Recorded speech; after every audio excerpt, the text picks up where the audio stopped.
So we're actually getting more NOSTR panels and discussions at Bitcoin events, which I find really interesting, because in some sense, NOSTR has like nothing to do with Bitcoin in theory, but it's a great way to, we're onboarding lots of people onto Lightning, a lot of people into the Bitcoin space through this new technology. So it's really excited.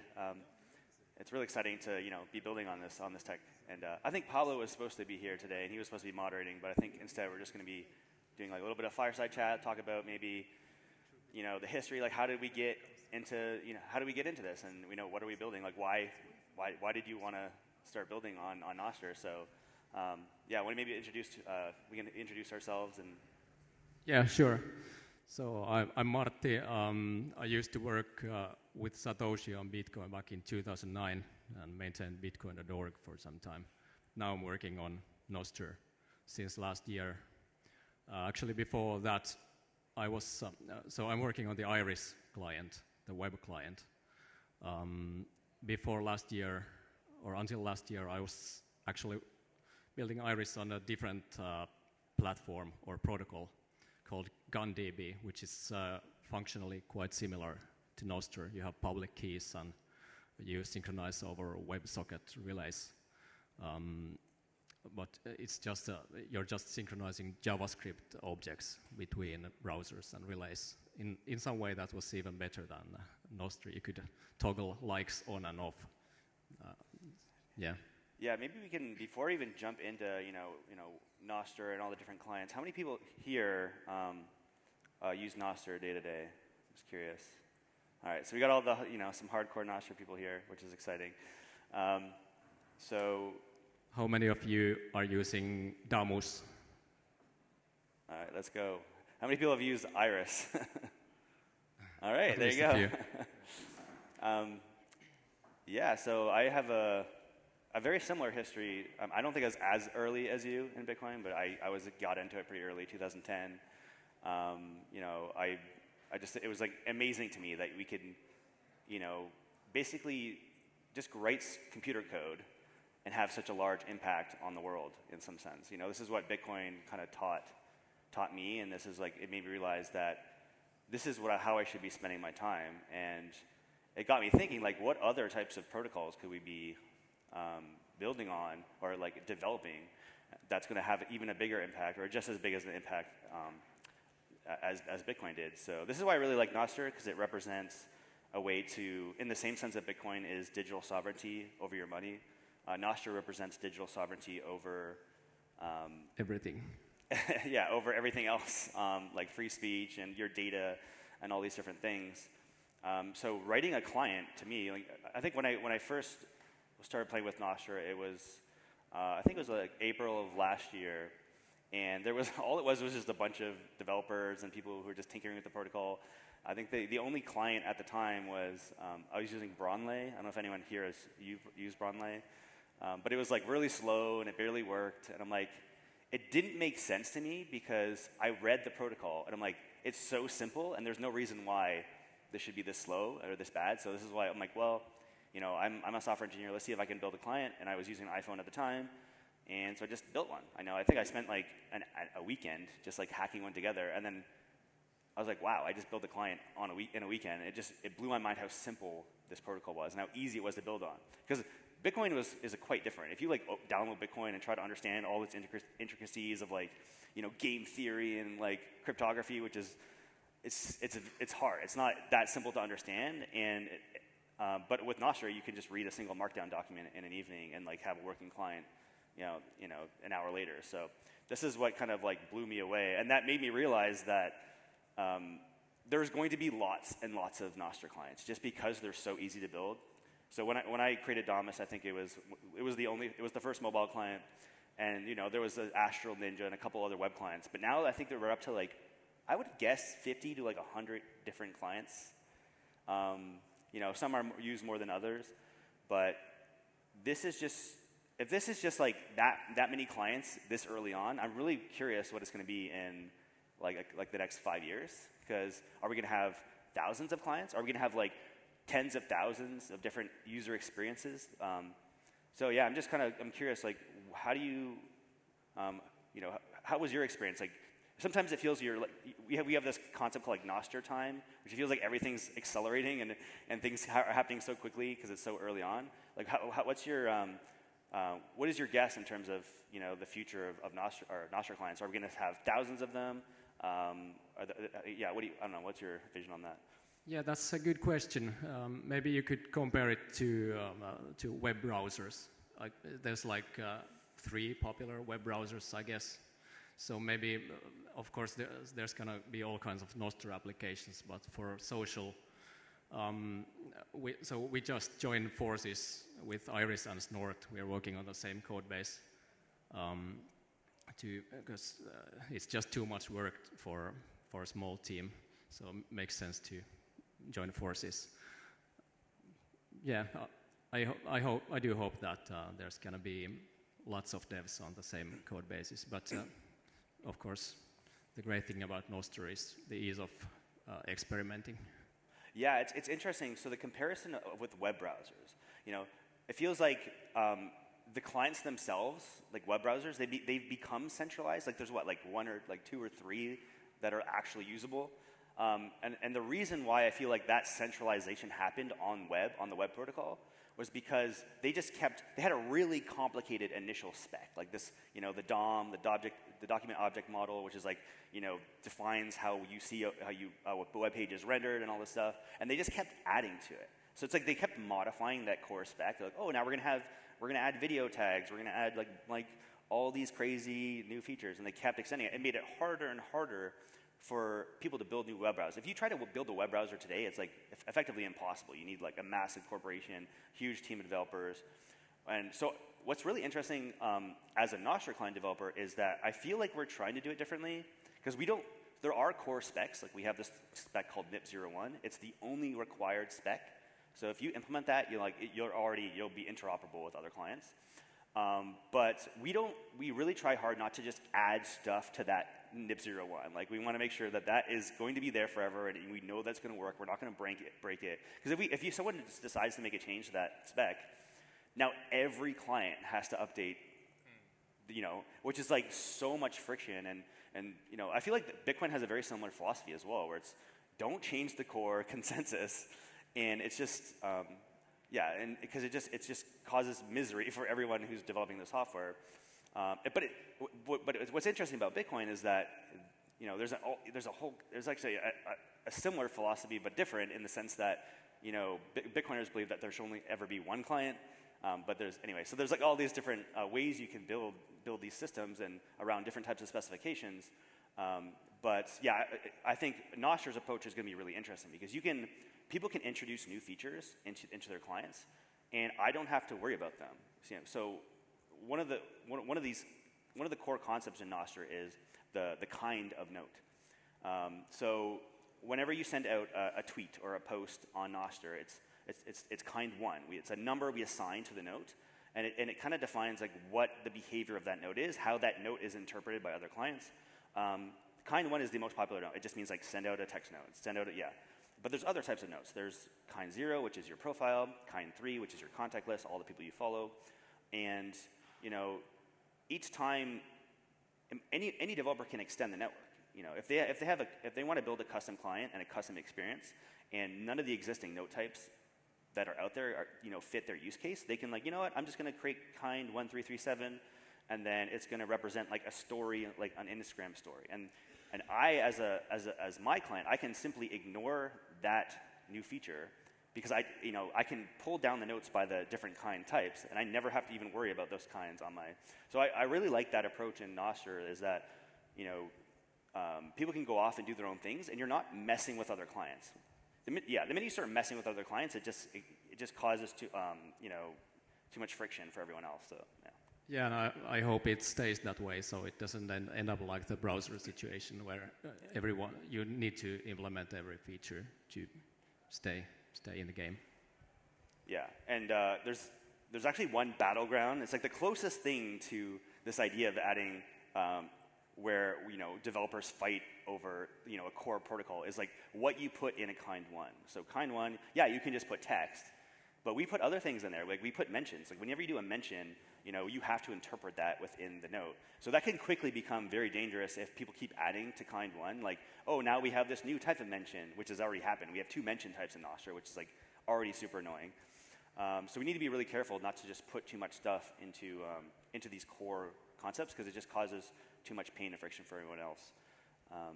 But yeah, where do you want to go from here? There's so many things to talk about clients, but I think one of the most common things I get asked is, how are you guys making money? Like, how is this gonna be sustainable? Yeah, we're all kind of, we've got a lot of grant money from Jack Dorsey, but like that's eventually gonna run out, and we need to, how are we gonna build businesses on this thing that's sustainable, where we can keep on working and maintaining our clients? So I'm kind of curious, what's your perspective on that? I think Zaps are maybe the best funding model. I've met some Wasabi wallet guys here, and they make money by taking a cut from the coin joins, and it seems to be working really well for them. And I think with donating a part of each Zap to Iris or Damus developers model, the incentives are like perfectly aligned compared to whatever else you might have. Well, maybe ad funded is the worst example that we want to get rid of. But then you could be selling NOSTR addresses, NIP05 usernames. Are you doing that with Damus? I mean, I considered it. So, this is referring to this idea. We have this concept called the NOSTR Address. And this is a way to just create a user.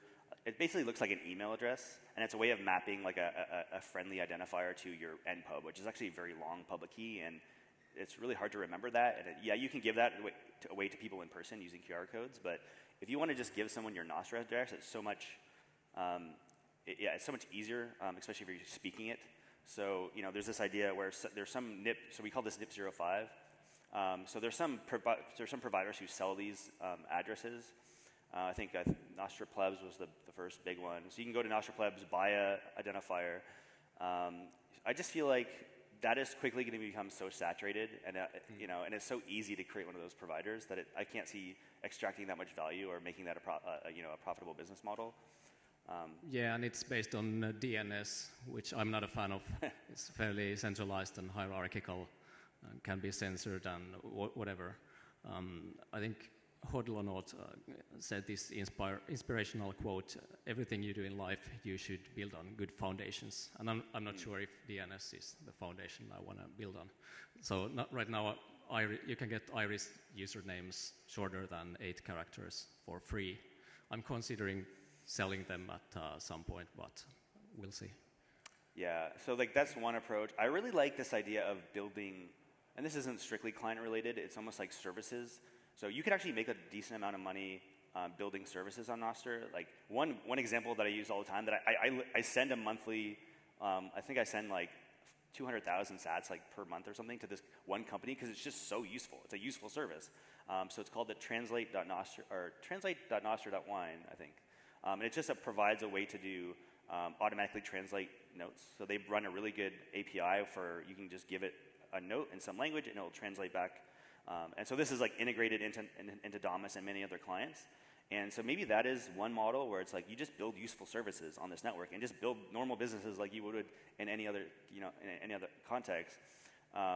So there's another idea when you're building a client is, that we talked about a subscription model potentially, but you have to kind of create reasons why people would want to subscribe to your client. So maybe this is one of those things where it's like, if you subscribe, you automatically, pays for the translation service as well. So there's lots of ways that clients can like subsidize other services on the network, which is a whole other topic, but yeah, you could be like selling other products through your service, but I'm not sure about that model either, because when you're only getting money from Zaps, you're serving the users. But if you have like corporate partners, you might get too mindful about their wishes and start changing the algorithms of what you're going to be showing on the application. A bit like in the ad-funded model, same kind of risks. Yeah, and just continuing this, like, because I've been thinking about this a lot, because like I really want to make Damus into a profitable company. So one of the things we introduced in Damus was this idea of Zap Splits. So you can optionally turn this on in the settings, and then whenever you zap somebody, you can choose to take a proportion of that zap and send it to Damus. And I think this actually is the most realistic way. It's like a value for value way of funding the clients that you love. And it's actually, it's so much better than the subscription model, because if you're not using the app and you're not zapping people, then you're not paying anything. So it's like it's a value for value type of situation. And in theory, it should scale, right? So if you have lots of people zapping, you have lots of people like economically participating in the zap economy, and we scaled it up to really high, like millions of users, then that would be a substantial amount of revenue. So I really like that approach as well. But then the question comes down to, it's like, how do we grow a healthy Zap economy on this network? So maybe we need to start adding features to clients, such as like, buying and selling goods within the app and getting more people to Zap within the app. But yeah, these are all the challenges I think that we're going to face. Yeah. So should the donation, should it always be a voluntary donation, or should it be like 1% is always going to go to developers? This is my distro. Yeah, and I think this Zap Split model also has really interesting implications for creators on the network. That's another thing that, why would creators want to come to Nostr? And they have their social networks on Instagram and all these things, and they get a lot of money like from sponsors and ad revenue and things like that. But what's the Nostr solution to this idea of like, because we've been trying to avoid ad revenue because we just don't want to do the things that we've been doing before. We're trying to build a better social network.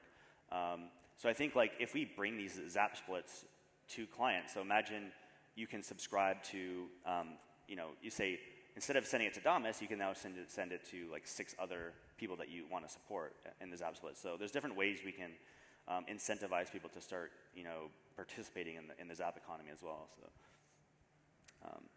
Yeah, anything, what else should we talk about on the client space? Maybe we should talk about kind of like the future of NOSTR Clients, because we've been rapid. I think in the early days we just did everything as dumb and naively as possible, and it's just like even Damus still has a pretty dumb model. It works pretty well. It's not like super decentralized. So one thing that Damus does is you just define a bunch of relays that you connect to, probably like 5 to 10. And then it just blasts everything from those relays, to those relays, and reads all the data from those relays. But a big issue a lot of the time is almost all the relays that you're blasting to, it has redundant data. So when you ask for a piece of data, you get it like 10 times more than you need over the network, which causes like lots of bandwidth use and things like that. So maybe we can talk a little bit about how are we going to improve this? How are we going to reduce bandwidth usage? What's the future of connecting the relays, getting data efficiently? I don't know, do you have any thoughts on like what you've been thinking of in terms of just efficiencies in Nostr? Yeah, so I don't want to get too technical here, but you're working on the Noster DB, and I guess it's basically like clients are relays. You first send the same query to your local database that you would send the network peers, basically. Yeah. And then you get your response back. Maybe you could tell all the relays, I already have these message event IDs. Don't send me this. Yeah. Yeah, so I mean, I've been thinking a lot about this and like different ways we can, because the ideal scenario is, just don't send me the data if I already have the data, right? Right now, that's not the situation. You get blasted over. So there's actually this really cool technology that allows you to do like set reconciliation. And Bitcoin has ideas in this space as well of like whenever you're doing compact blocks and sometimes you only want to fetch the things that you care about. So now we're just starting to bring some of those ideas now into the Nostr space, which is this set reconciliation. So imagine now when you're doing a query to a relay, it will only send you the stuff that you don't have. And so we're going to start to be able to do some of that stuff with Noster DB in Damus. So that's exciting. But what about new experiences? Right now the majority of Nostr clients is basically the Twitter model. We're starting to see it branch out. It's like Habla News is really cool. It's like long form posts. But there's still lots of potentially other experiences that we could be building.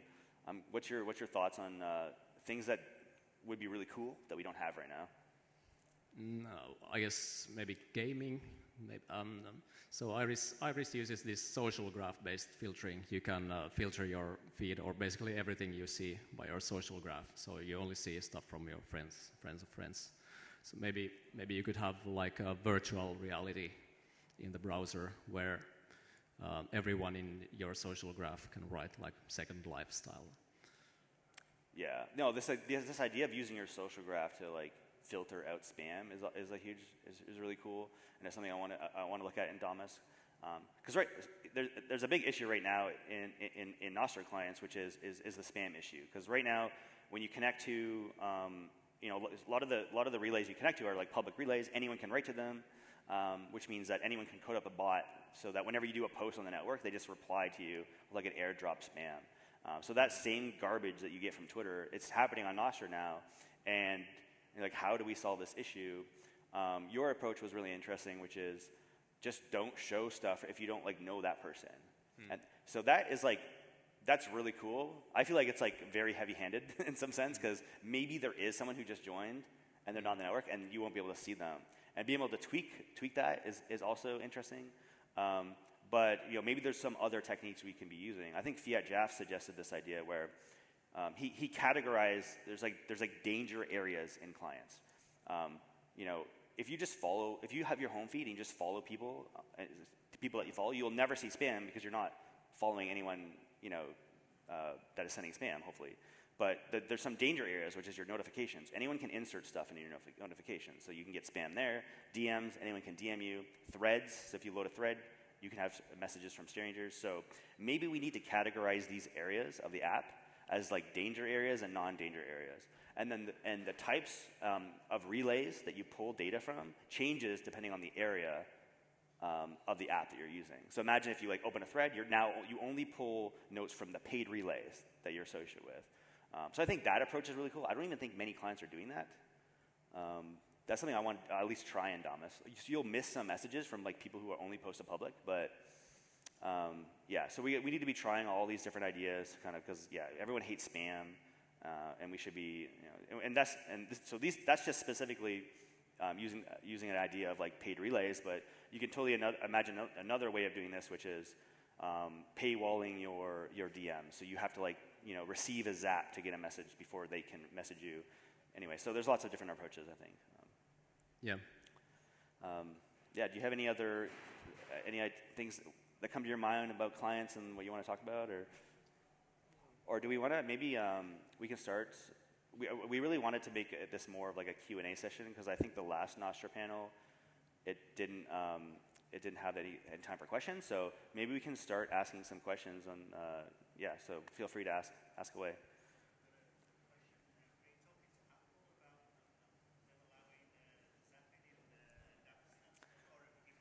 Yeah, so the question is, am I in dialogue with Apple about returning note zaps back to Damus? So if anyone has, I'm sure there's some people know, but I had a bit of drama with Apple where they threatened to remove Damus from the App Store because I have a little button on each post that allows you to send Bitcoin to anyone, and that really makes them that really triggered them for some reason. This ability to like freely send money to other individuals in people's posts. Apparently, that's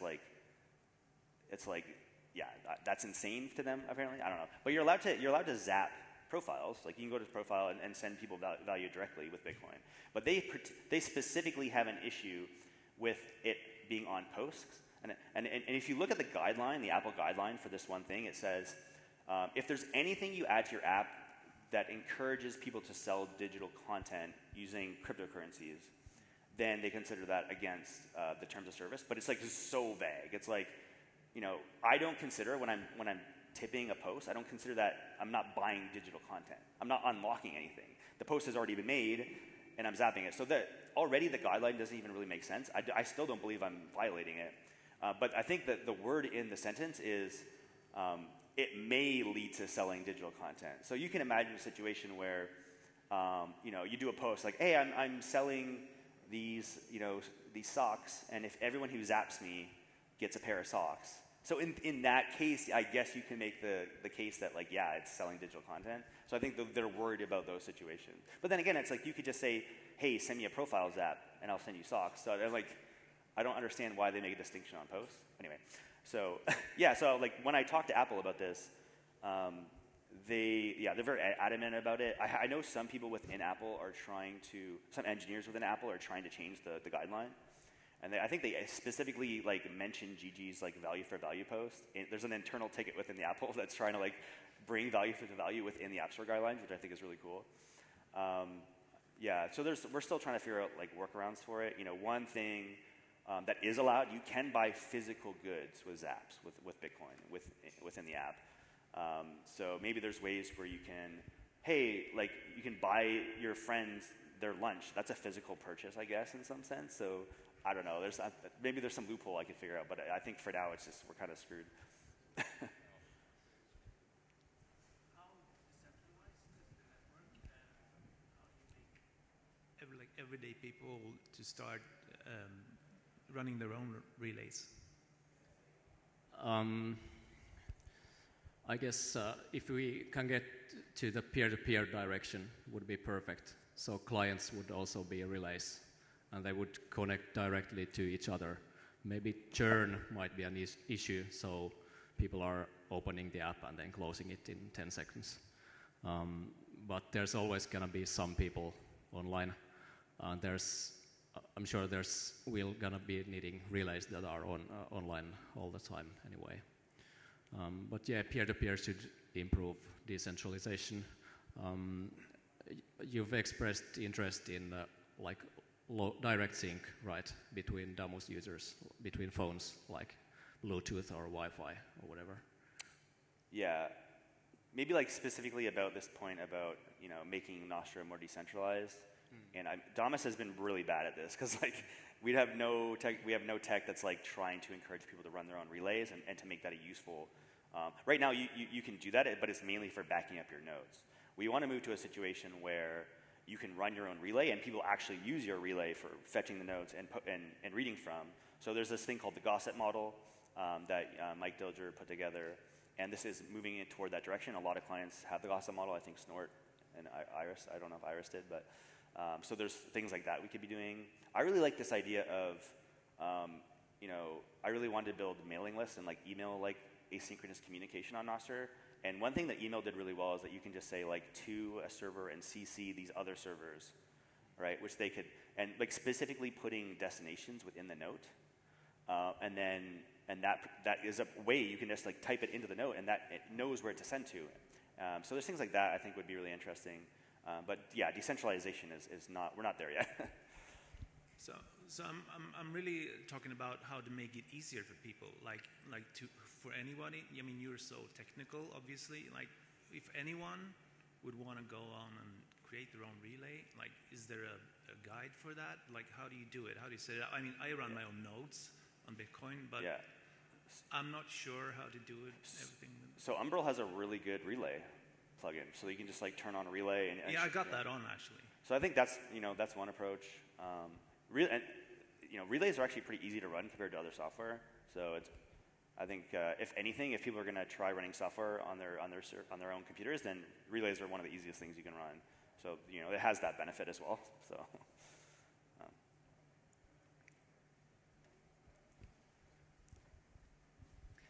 Hi, I'm on Nostr since August, and what I recognize is that being on Nostr is one disadvantage. I'm not on Damus yet. I guess Damus is just for iPhone right now, right? Okay, so I'm running on Amethyst right now, but the one disadvantage I've had was that it's just directly sucked up all my volumes on my mobile phone. So I don't know if it's the same for Damus. I mean, for Iris it doesn't matter. You're on a browser, so you're using it on a computer, so basically most of the time you're at home or somewhere where there's Wi-Fi. But using mobile phone, I'm really struggling with the data volume. So is there any kind of plan to solve this? Yes, so you're saying battery usage? What? Were you referring to like battery usage? Is that what you're referring to? Like that it uses lots of data or lots of battery? No, I mean just the data volumes from my mobile contract was just directly sucked into Nostr. Yeah, so this is like what I was referring to before. So I'm working on this new technology called Noster DB, and one of the things like Amethyst, for instance, Amethyst and Damus both have this issue, is which we're just pulling down notes, and we don't save them locally yet. So when you close the app and you open up again, it has to re-download those notes over and over, right? Each time you use the app. So just having a local database. And using these new technologies like negentropy, which is that set reconciliation idea, which is you don't have to pull down notes you already have. Like just simple things like that, we could be doing better. And also, Damus is going to be getting a load data mode. So basically, not loading images by default. I think Amethyst has that feature where it's like only load images on Wi-Fi, which is useful.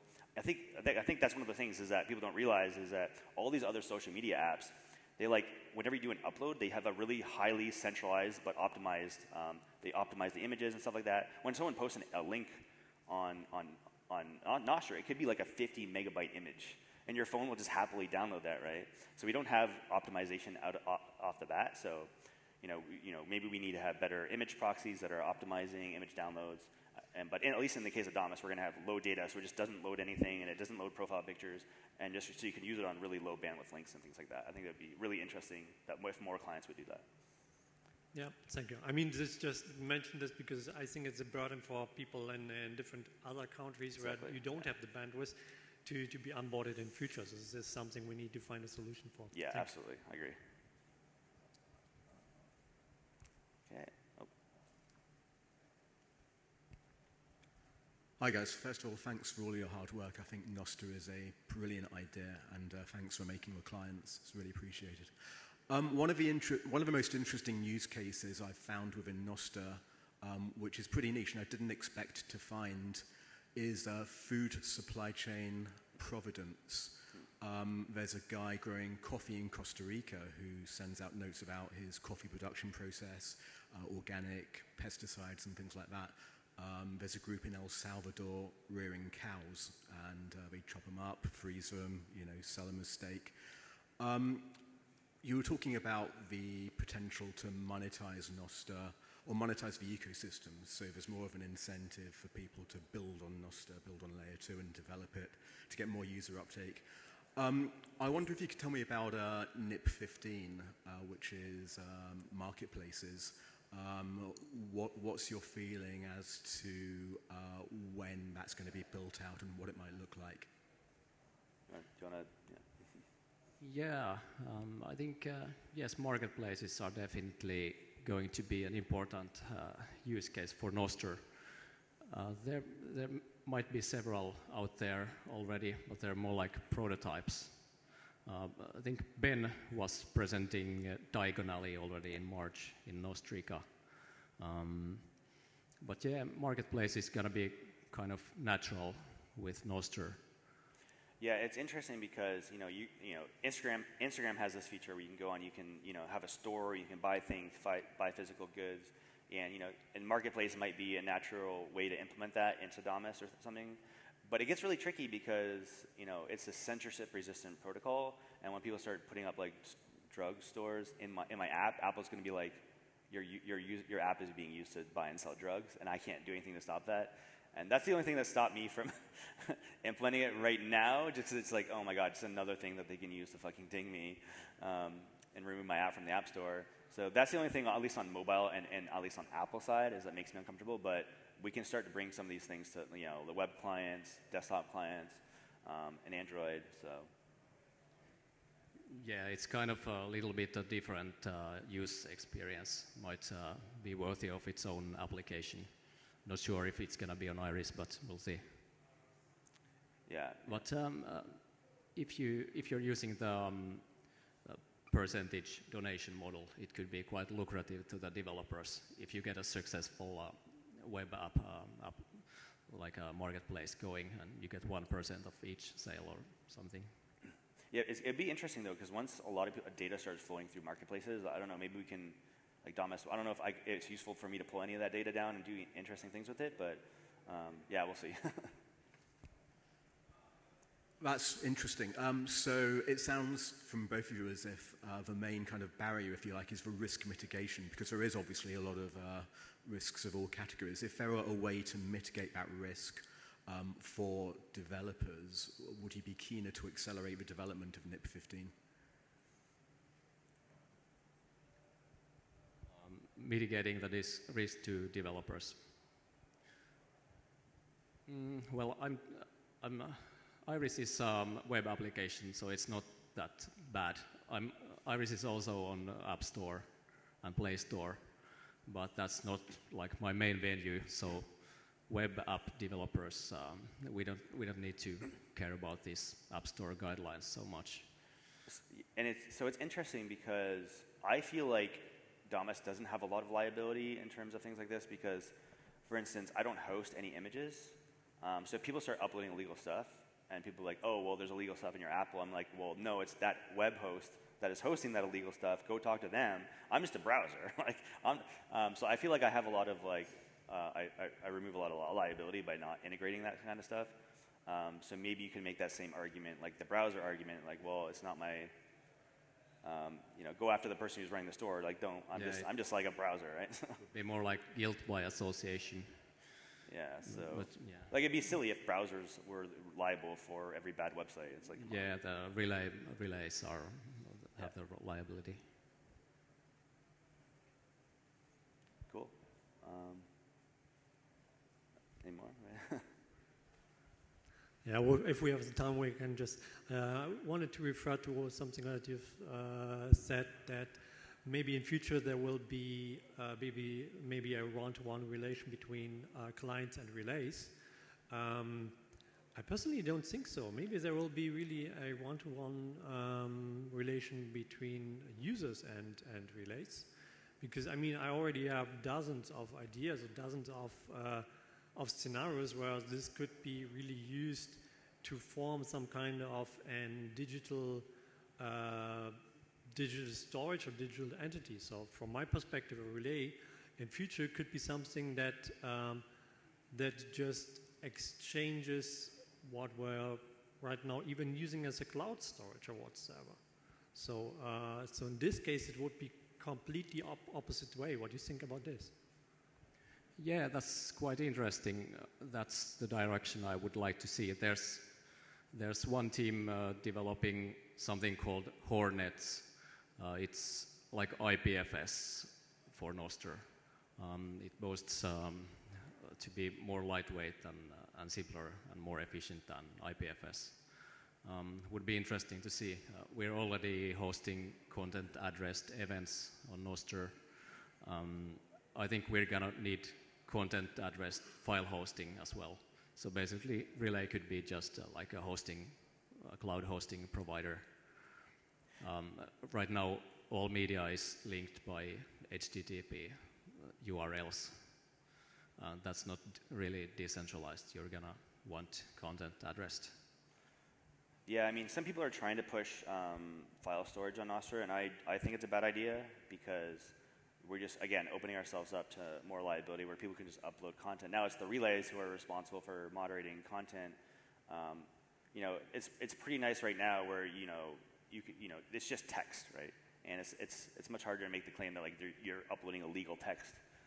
But there are, like, media that are illegal, like videos and child pornography and things like that. And so I think this idea of, like, enabling anyone to just upload legal content to your relay, and where now you have to do moderation, it's such a slippery slope. And so there are people trying to push specs like that, like Vitor has a file sharing spec on Nostr, and I just think it's a really bad idea.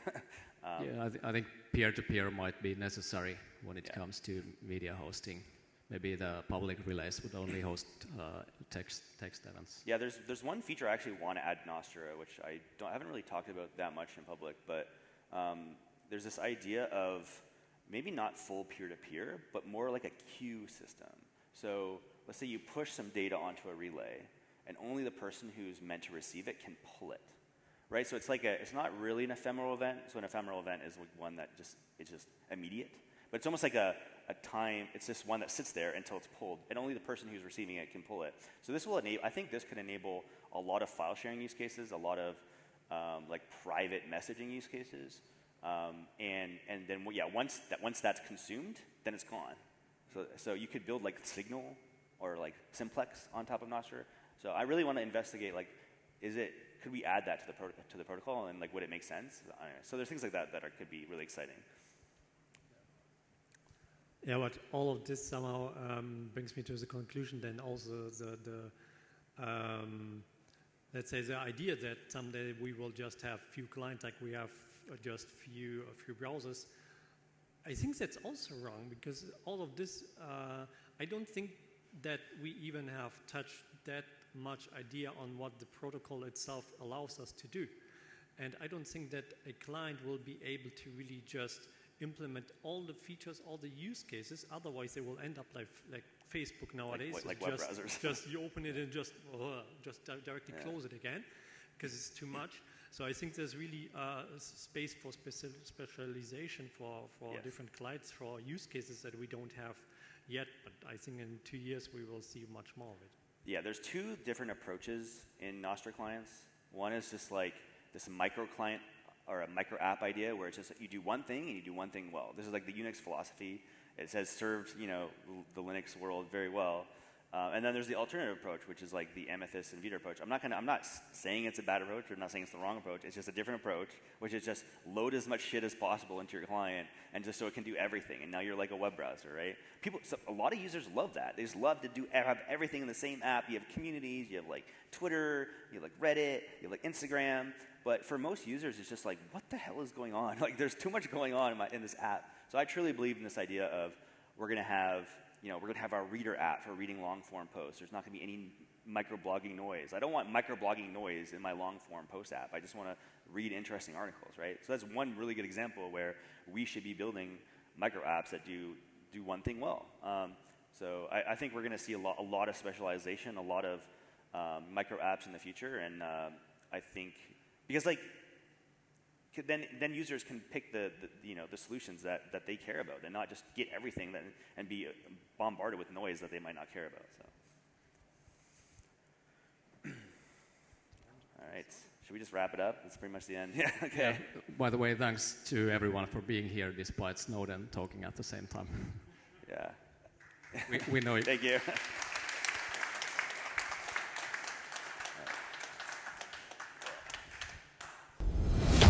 Thank you, Miami, for the last 3 years in this amazing city. The whole world shut down, but Miami welcomed us with open arms. We want to show Bitcoin to the whole world. We are taking the conference on the road to set the stage for Bitcoin in a new city.